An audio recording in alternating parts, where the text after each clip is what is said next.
মহান সৃষ্টিকর্তা আল্লাহ তাআলা তার সর্বশ্রেষ্ঠ সৃষ্টি মানুষ শারীরিক শক্তি সামর্থ্য মানসিক জ্ঞান বুদ্ধি বিবেক বিবেচনা এবং এসব আহরণ ও আবিষ্কারের অদ্ভুত প্রতিভা দান করেছেন।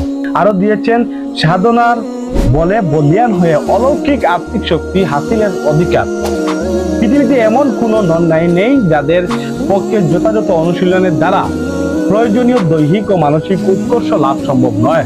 মানুষ মহান আল্লাহ তাআলার পাকের পক্ষ থেকে প্রদত্ত ক্ষমতার বলে পৃথিবীর বুকে বহু অসাধ্য কাজ সাধন করে যাচ্ছে। কেউ কেউ ধন সম্পত্তি, আবার কেউ কেউ প্রতিপত্তি রাজ্য সম্পদ অর্জনে, কেউ কেউ জ্ঞান বিজ্ঞানের ক্ষেত্রে অদ্ভুত আবিষ্কারের উদ্ভাবন, এবং অপর কেউ আছেন যারা আর্থিক সাধনারত রয়েছেন। আর এই আর্থিক সাধনায় উন্নতি লাভ করতে হলে বিশেষ বিশেষ আমলের বিভিন্ন অজিফা ও দোয়ার অন্যতম হচ্ছে আপনার হাতিয়ার।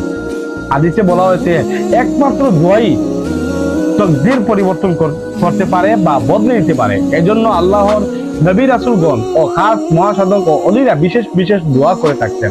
কুরআন ও হাদিসে দোয়ার গুরুত্ব ও ফজিলত অধিক বর্ণনা রয়েছে। দোয়ার আদবগুলো ঠিকভাবে আদায় করে দোয়া করলে আল্লাহ তাআলা কখনো আপনার দোয়াকে ফিরিয়ে দেন না।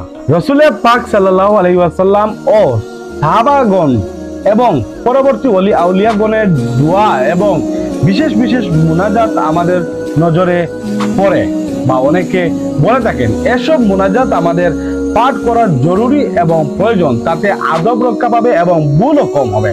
রাসূল সাল্লাল্লাহু আলাইহি ওয়াসাল্লাম নিজে দোয়া করতেন এবং সাহাবাগণকেও দোয়া শিক্ষা দিতেন। তিনি তার স্ত্রী হযরতে আয়েশা রাদিয়াল্লাহু তাআলা আনহু এবং কন্যা হযরতে ফাতিমা রাদিয়াল্লাহু তাআলা আনহুকে দোয়া শিখিয়েছেন এবং তার ফজিলত বর্ণনা করেছেন।